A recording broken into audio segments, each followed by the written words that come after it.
ओम ज्ञानतिमिरान्धस्य ज्ञानाञ्जनशलाकया चक्षुर्मीलितं येन तस्मै श्रीगुरवे नमः। हे कृष्ण करुणा सिंधु दीनबंधु जगतपते गोपेश गोपिका कांत राधा कांत नमस्तुते।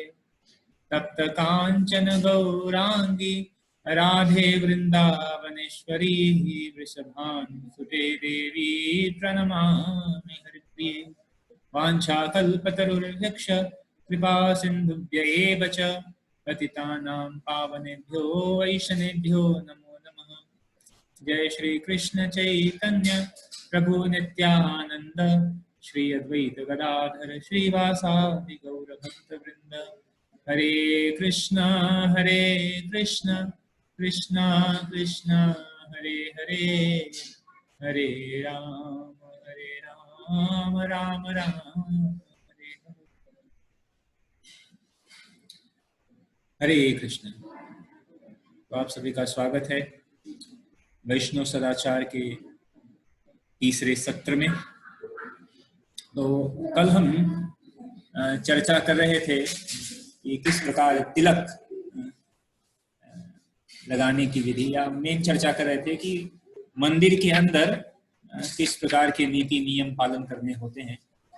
तो उसमें हम चर्चा कर रहे थे तिलक लगाने का महत्व। तो आज हम चर्चा करेंगे उसके आगे केश और बाल। तो जैसा कि हम चर्चा कर रहे थे कि जो वैष्णव सदाचार में हर चीज बहुत ही महत्वपूर्ण है। तो केश के लिए भी वर्णित है कि जो पुरुष हैं ब्रह्मचारी एवं सन्यासियों को सप्ताह में एक बार मुंडन करना चाहिए। तो ब्रह्मचारी एवं सन्यासियों को सप्ताह में एक बार मुंडन करना चाहिए एवं सुव्यवस्थित शिखा रखनी चाहिए। तो जितना संभव है पुरुष को बड़े बाल नहीं रखना चाहिए। जो पुरुष हैं भक्त हैं उनको बड़े बाल नहीं रखना चाहिए, उनको जो है छोटे बाल रखना चाहिए। और संभव हो या अधिक से अधिक प्रयास करने की शिखा जरूर रखनी चाहिए। ऐसे तो शिखा के संबंध में कोई विशेष नियम नहीं है, लेकिन फिर भी जो गौड़ीय वैष्णव हैं वह करीब 1.5 इंच गोली शिखा रखते हैं सर पर। और सोते समय या अंतिम क्रिया में जाते समय या शौच क्रिया के समय वो शिखा को खोल देते हैं, अन्यथा और बाकी के समय जो शिखा है उसको गांठ बांध के रखते हैं। शिखा का खुला होना यह अशुभ माना जाता है। तो शिखा हमेशा बंधी होनी चाहिए। अगर कोई शिखा खुली है तो वह कहा जाता है कि वह व्यक्ति दुर्बल हो जाता है, उसका बल क्षीण होने लगता है। तो जब भी स्नान करें, स्नान करने के बाद हरे कृष्ण महामंत्र का जप करते हुए, उच्चारण करते हुए शिखा को बांधना चाहिए। और अगर कोई ब्राह्मण दीक्षित है तो वह ब्रह्म गायत्री का मंत्र का जाप करते हुए वह शिखा को गूंथ सकता है। स्त्रियों को चाहिए कि वह लंबे बाल रखें और वैष्णव पद्धति के अनुसार उनको छोटे बाल नहीं रखना चाहिए और बाल बड़े होने चाहिए और उनको अच्छे से बांध कर सुंदर चोटी बनाकर ऐसा रखना चाहिए। इसके बाद है कंठी माला, जो कि बहुत ही महत्वपूर्ण है। कंठी माला तो गले में तुलसी माला भगवान के प्रति शरणागति का सूचक है। हम जो गले में जो कंठी माला पहनते हैं ये भक्तों की शरणागति का सूचक है। तो हमें भक्तों को चाहिए कि हमेशा गले में हमेशा कंठी माला होना चाहिए। कभी भी ऐसी स्थिति न हो कि गले में कंठी माला न हो, ऐसी कभी कोई स्थिति नहीं होनी चाहिए। हमेशा गले में कंठी माला होनी चाहिए। तो कंठी माला कौन, तुलसी की कंठी माला कौन धारण कर सकता है? तो सामान्य नियम है कि जो 4 नियम का पालन करते हैं और 16 माला करते हैं उनको तुलसी माला, कंठी माला ग्रहण करनी चाहिए। और कहा जाता है कि यह जो कंठी माला जो है हमेशा गले में होना चाहिए। ऐसा कहा जाता है कि यह जो कंठी माला है यह प्रतीक है कि जब हम इस गले में कंठी माला धारण करते हैं तो इस गले से कोई भी ऐसी चीज नीचे नहीं उतरेगी जो कि भगवान को स्वीकार न हो, भगवान को स्वीकार न हो कोई भी चीज। तो इसीलिए हम कोई भी ऐसी चीज, कोई खाद्य पदार्थ नहीं खाते हैं जो कि भगवान को भोग नहीं लगता या भगवान को भोग लगाया ना जा सके। तो कोई भी चीज गले के अंदर नहीं जाएगी ये कंठी माला धारण करने पर जो कि भगवान को स्वीकार न हो। और साथ ही साथ यह भी सूचक है कि कोई भी चीज गले से बाहर भी नहीं आएगी जो कि भगवान को स्वीकार न हो। मतलब केवल भगवान का गुणगान, कोई ऐसी चीज बोलना जो कि भगवान को स्वीकार न हो, वो चीज गले से बाहर भी नहीं जानी चाहिए। ये कंठी माला ऐसे शरणागति का सूचक है। तो इसीलिए हम देखते हैं कि भक्त को पहचानते कैसे हैं, देखते हैं दूर से अगर हमें भक्त को पहचाना देते हैं, अरे उसके गले में कंठी माला है, अरे ये भक्त है। जब हम कहीं ट्रेन में जाते हैं या बाहर जाते हैं देखते अरे उसने कंठी माला पहनी है, तुरंत पहचान जाते हैं कि अरे ये तो भक्त है। तो हमेशा जो है कंठी माला हमें ऐसे धारण करनी चाहिए। तो लेकिन साथ साथ ऐसे लोगों को कंठी माला धारण नहीं करनी चाहिए जो कि 4 नियम का पालन नहीं करते हैं। तुलसी माला ग्रहण नहीं करनी चाहिए कंठी के, 4 नियम का पालन नहीं करते हैं, और तो यह ध्यान में रखना चाहिए। और कुछ एक सामान्य है कि जब दीक्षा हो जाता है तो 3 राउंड का ये माला, कंठी माला पहनते हैं, और जब तक दीक्षा नहीं है तब तक 2 माला या 1 राउंड का या 2 राउंड का ऐसा माला पहन सकते हैं। दीक्षा होने के बाद या 3 राउंड या एक सिस्टम है ऐसा 3 राउंड का, ऐसा कंठी माला पहनते हैं। लेकिन कंठी माला हर भक्त को, हर वैष्णव को कंठी माला धारण करनी चाहिए। किसी भी स्थिति में इस कंठी माला को नहीं निकालना चाहिए। हाँ, अगर जैसे बदल सकते हैं, जब कभी भी अशुद्ध हो जाए, खंडित हो जाए तो हम उसे बदल सकते हैं। कहते हैं कि इस कंठी माला को देखकर यमदूत उसी प्रकार भाग जाते हैं जिस प्रकार तूफान की भयंकर आंधी के पश्चात वृक्ष के पत्ते इधर उधर चले जाते हैं। तो अगर किसी ने कंठी माला धारण की है, यमदूत आएंगे देखेंगे अरे कंठी माला, कहेंगे हरे कृष्ण भक्त है ये, तो उसको स्पर्श नहीं करेंगे। तो यह महत्व है इस कंठी माला का।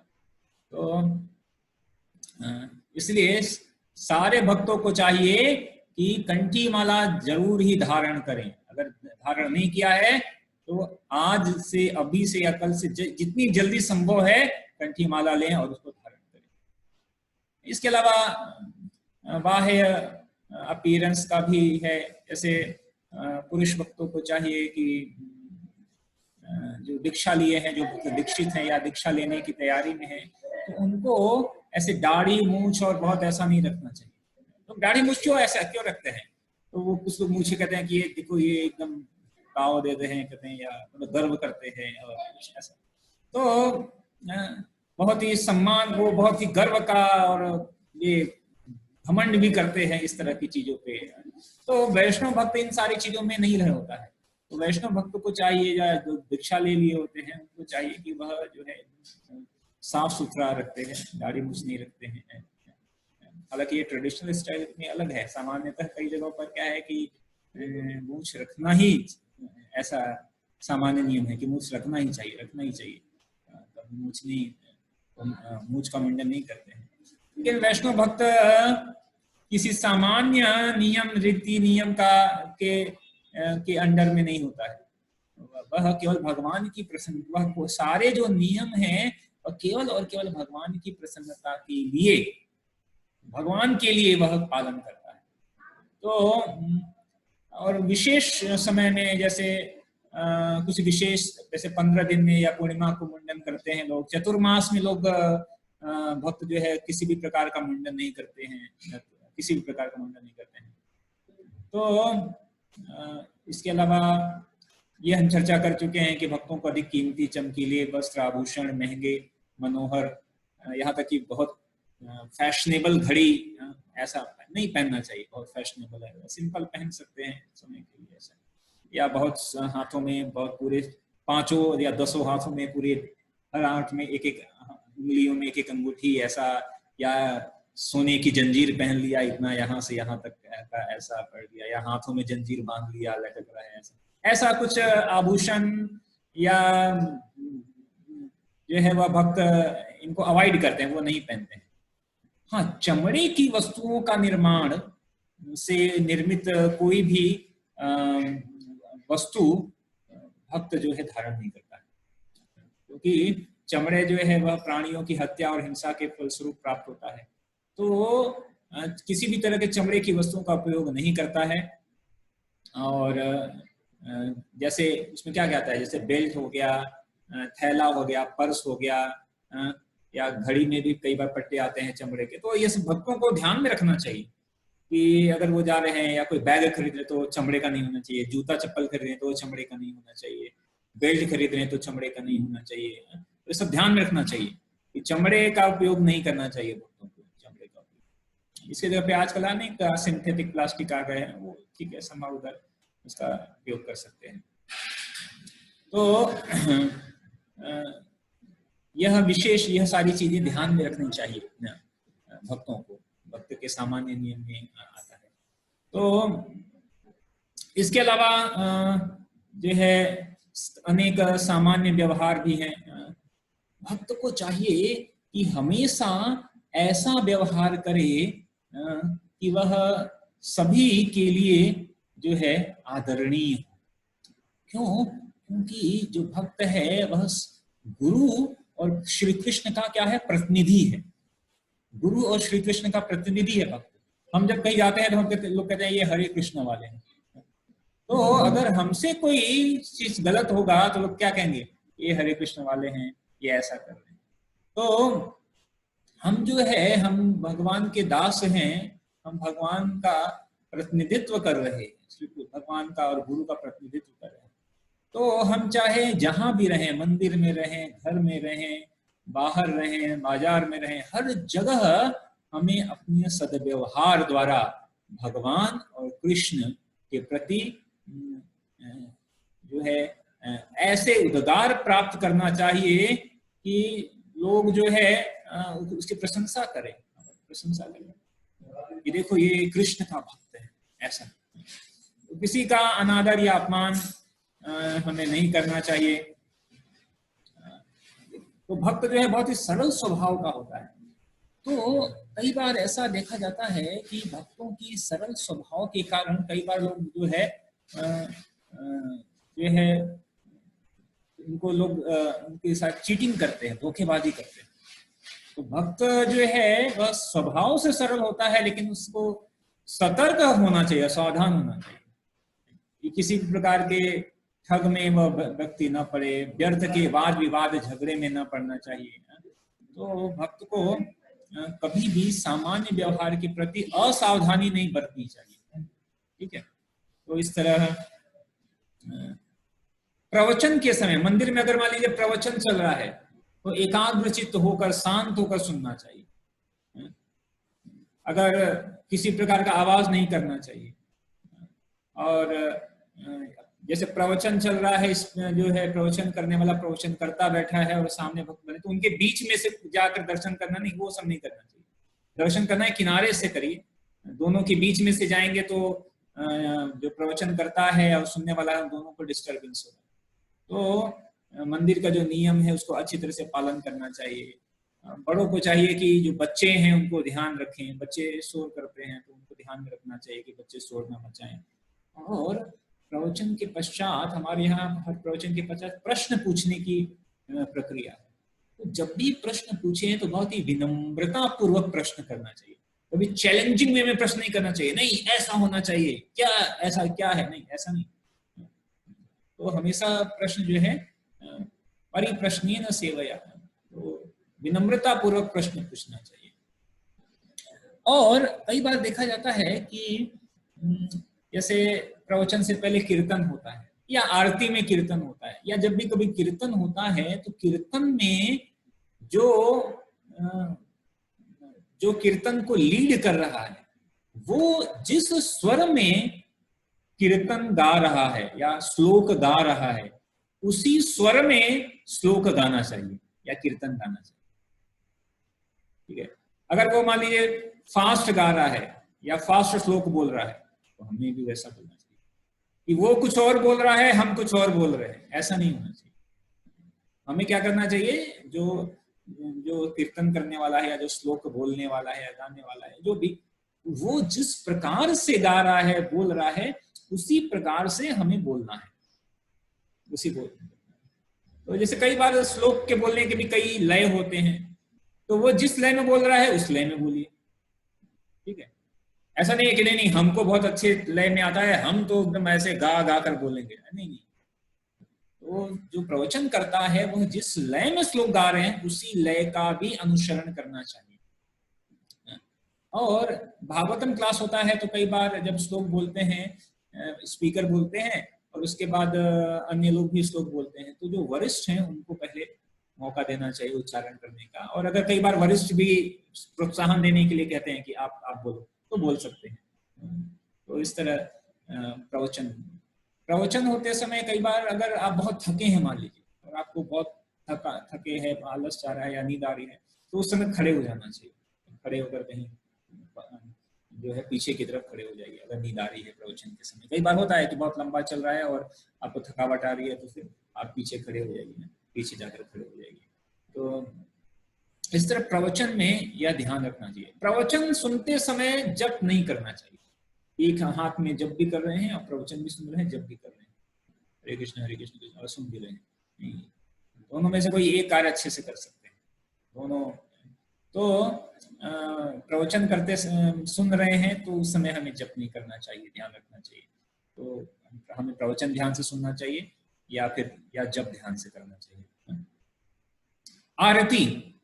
आरती का क्या है? आरती जो है मंदिर में हमेशा आरती होती है। आरती को निरंजन भी कहते हैं। यह भगवान को शुभ वस्तुएं भगवान को अर्पित करने से अशुभ प्रभाव नष्ट हो जाता है, इसका प्रतीक है। तो आरती कैसे की जाती है यह एक अलग चर्चा है, ये हम बाद में कभी चर्चा करेंगे।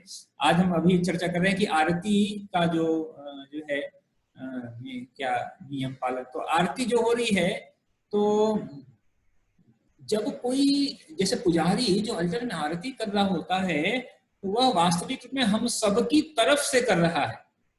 तो पुजारी जब आरती कर रहा है तो हमें भी मतलब वो हम सबकी तरफ से कर रहा है। कैसे जो मंदिर के बाहर खड़े हुए हैं, मंदिर में खड़े हुए हैं, तो वह उनको विशेष ध्यान देना चाहिए कि किस प्रकार से जो आरती चल रही है। तो हमें आरती में भाग लेना चाहिए। विशेष से मंगल आरती होती है। तो अगर दूर रह रहे हैं तो मंदिर में संडे को या ऐसा या सप्ताह में एक दिन हमें मंगल आरती कम से कम 1 या 2 दिन ऐसा आना चाहिए मंगल आरती में भाग लेने के लिए। तो जो आरती है जो बहुत ही महत्वपूर्ण है भाग लेना। सुबह आरती होती है, दर्शन आरती, मंगल आरती, दर्शन आरती, फिर गौर आरती होती है। ऐसे तो 12 बजे भी होता है, भोग आरती होती है, तो राजभोग आरती।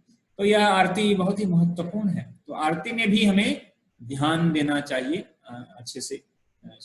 और आरती के पश्चात कई बार जो है भगवान का महाप्रसाद देते हैं, जैसे पुष्प का महाप्रसाद दिया, निर्माल्य जिसे कहते हैं, कुछ फूल या चंदन ऐसा कुछ, तुलसी पत्र दे दिया। उस निर्माल्य को बहुत ही हमें ध्यान पूर्वक ग्रहण करना चाहिए। उसको जैसे निर्माल्य मिले सर पे लगाना चाहिए और फिर महाप्रसाद की जय ऐसा उद्घोष करना चाहिए। फूल हार और जो हमें मिले, जो भी निर्माल्य मिले वो भगवान का प्रसाद है।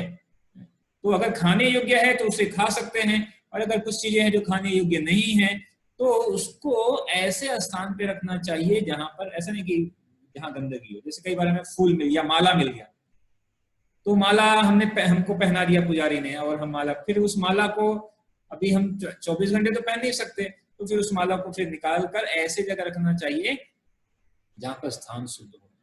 तो निर्माल्य या निर्माल्य का एक अलग जगह होता है, फिर वहां पर उसको रखना चाहिए। कहीं भी ऐसे फेंक नहीं दे सकते हैं, कूड़ेदान में नहीं फेंक सकते हैं। भगवान का मेरा जो पुष्प है वह सामान्य कूड़ेदान में नहीं फेंक सकते हैं, तो वह बहुत बड़ा अपराध है। उसको फिर नदी तालाब में प्रवाहित कर सकते हैं, या फिर कई बार गड्ढे खोद कर उसमें डाल देते हैं, या कई ऐसे जगह पर हमें डालना चाहिए। तो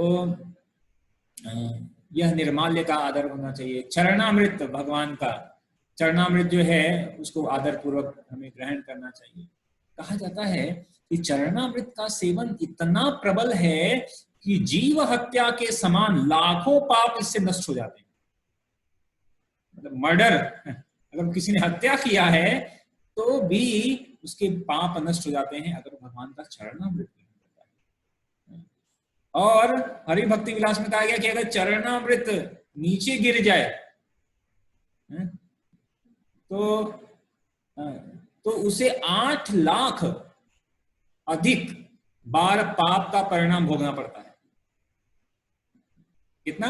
8 लाख मल्टीप्लाई, उतना पाप का परिणाम भोगना पड़ेगा। एक बूंद गिरा तो 8 लाख, 2 बूंद गिरा तो 16 लाख। तो मतलब बहुत ध्यान से चरणामृत लेना चाहिए, वो नीचे न गिरे। और चरणामृत को तुरंत ग्रहण करना हमें करना चाहिए, आदर पूर्वक ग्रहण करना चाहिए। और जो है इस प्रकार जो चरणामृत है वो बहुत ही महत्वपूर्ण है। भगवान का चरणामृत, जब मंदिर जाएं तो हमें चरणामृत जरूर ग्रहण करना चाहिए। महाप्रसाद भी मिलता है तो महाप्रसाद या चरण सबको आदर पूर्वक ग्रहण करना चाहिए उसको। और जैसे मंदिर में जब महाप्रसाद मिला तो ऐसा नहीं कि मंदिर में मिला और मंदिर में हम खाना शुरू कर दिए। तो जब तक भगवान का आयोजन खुला हुआ है तब तक भगवान के सामने हम नहीं खाते। तो प्रसाद मिला, उसको ग्रहण करके मस्तक पे लगा दिए और फिर मंदिर से बाहर जाकर हम फिर उसको तुरंत ग्रहण करते हैं। अगर हमें ग्रहण करना है तो तुरंत हम उसे ग्रहण कर सकते हैं।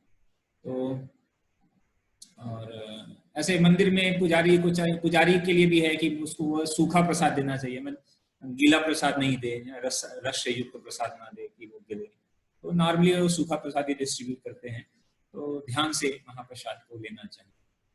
तो इसके अलावा अन्य भी नियम है सामान्य, जैसे हम भगवत गीता पढ़ते हैं। भगवत गीता लिया, पुस्तक लिया, ये भगवत गीता लिया और इसे पढ़ा, और कई बार हम बैठे हुए हैं और मान लीजिए जिस मैट्स पर बैठे हुए हैं उसी मैट्स पर नीचे भगवत गीता हमने रख दिया, या जमीन पर बैठे हैं तो जमीन पर भगवत गीता रख दिया, या जप माला जो है वो जमीन पर रख दिया, या चटाई पे बैठे हैं तो उसी चटाई पर रख दिया। तो ये नहीं कर सकते। भगवत गीता, जप माला, यहाँ तक कि बजाने के लिए जो करताल है या मृदंग है, उसको डायरेक्ट ऐसे चटाई पर जिस पे हम बैठ रहे हैं या जिस पे हम चल रहे हैं उस पे हम डायरेक्ट नहीं रख सकते। ये सब क्या है? पूजनीय वस्तु है। जपमाला को जो है अस्वच्छ स्थान पे नहीं रख सकते। तो घर में कई बार हमें ऐसा देखा जाता है कि जपमाला है तो जपमाला को कहाँ कहाँ पे रख दिया, जैसे दरवाजा है, दरवाजे के हैंडल है, हैंडल दरवाजा खोलने वाला हैंडल है तो हैंडल पे लटका दिया तो दरवाजे के हैंडल पे लगा दिया। या कई बार जो खिड़की होती है तो खिड़की पे पर्दे को लटकाने के लिए होता है जो डंडे लगे होते हैं उस पे लटका दिया जपमाला को। ठीक है, तो ऐसा नहीं करना चाहिए। ठीक है, जपमाला को बहुत ही स्वच्छ जगह पर रखना चाहिए, क्योंकि ये जप जो है जिससे हम हरे कृष्ण मंत्र कर रहे हैं यह बहुत ही पवित्र वस्तु है।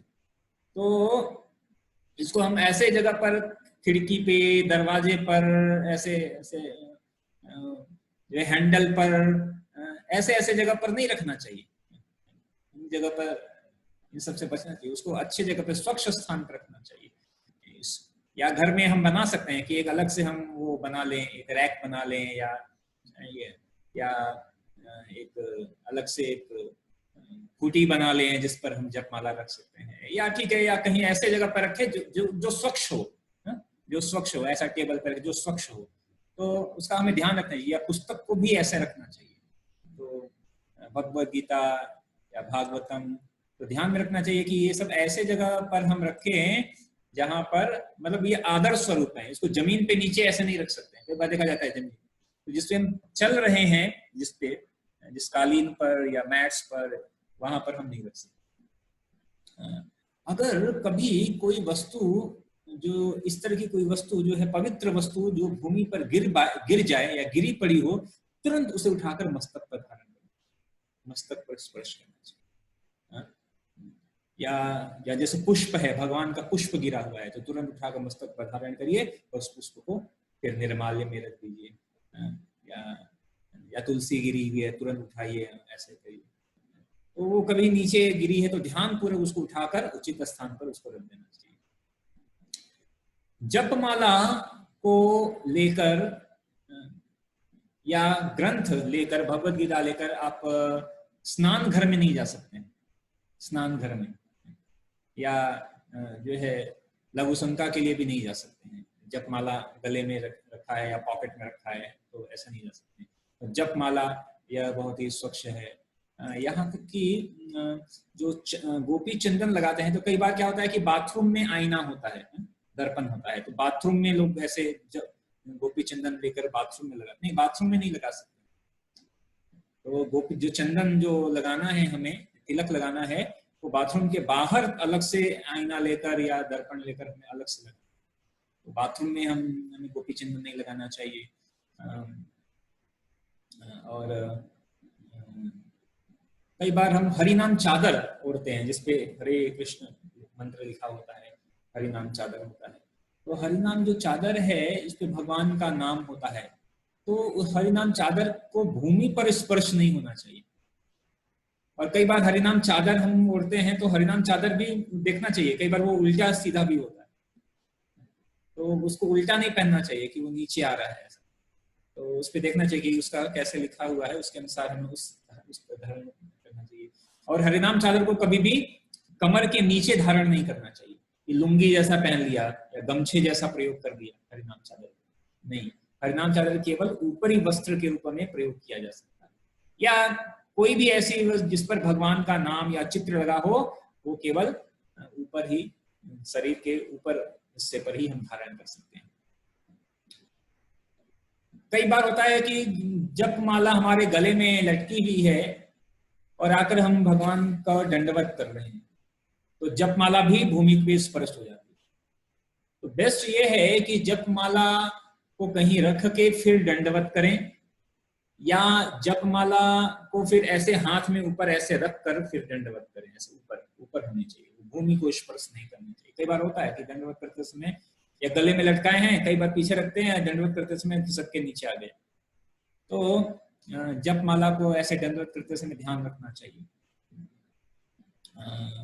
और अस्वच्छ स्थल या अस्वच्छ वस्तुओं पर हाथ का स्पर्श होते ही तुरंत हमें हाथ धुलना चाहिए, तुरंत धुलना चाहिए। और या कहीं भी कुछ अस्वच्छ वस्तु है तो तुरंत हमें हाथ उसको धुलना चाहिए। ये सामान्य नियम है। कुछ व्यक्तिगत आदत भी है, जैसे ब्रह्म मुहूर्त में उठना चाहिए सूर्योदय से 1.5 घंटे पहले, और ठंडे पानी से नहाना चाहिए। और एक और भी नियम है जो कि सामान्य लोग घर में नहीं करते हैं।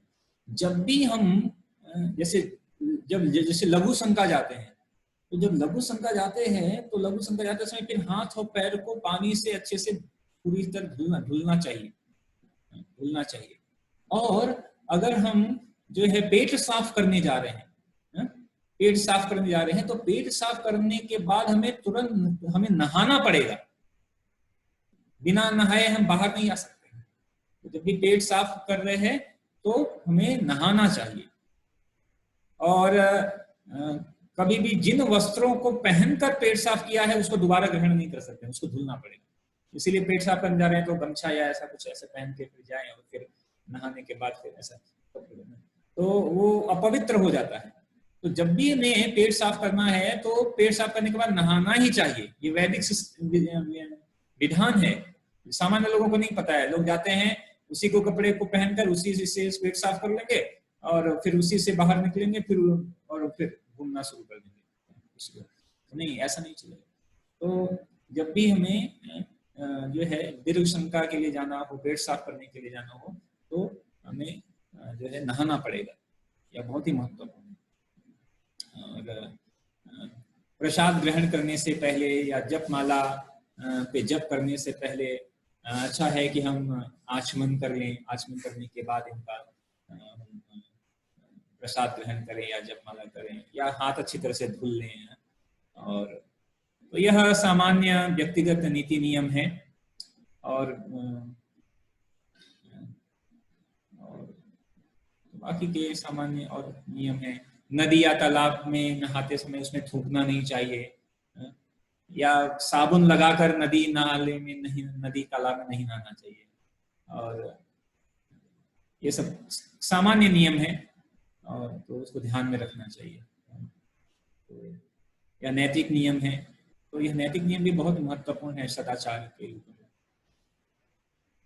तो ठीक है, तो आज इतना करते हैं, समय हो गया है। तो कुछ प्रश्न हम ले सकते हैं आज, तो कुछ प्रश्न लेते हैं। हरे कृष्ण। हाँ प्रभु जी, वो जैसे हम बैठ के पढ़ रहे हैं, मान लो कोई किताब, बाद में अगर लेट के पढ़े कि बेड में, जैसे बेड में नहीं किताब वगैरह, जैसे पहले तो हमें लेट कर पढ़ना नहीं चाहिए, हमें बैठकर ही पढ़ना चाहिए। जैसे भगवत गीता है, तो भगवत गीता अब आप लेट कर सो गए हैं और फिर ऐसे करके पढ़ रहे हैं, और फिर पढ़ते पढ़ते मान लीजिए सो गए, वो फिर भगवत गीता कहाँ गई, किधर गई। और सामान्य रूप में देखा जाता है कि जो बिस्तर है, भक्त लोग क्या करते हैं, जिस बिस्तर पर सोते हैं उस बिस्तर पर को स्पर्श नहीं करते हैं। अगर मतलब जो सोने वाला जो कपड़ा है वही पहनकर स्पर्श करते हैं, पहले स्पर्श नहीं करते, क्योंकि जहां हम सोते हैं या सोने का जो है वह तमोगुण से थोड़ा प्रभावित होता है।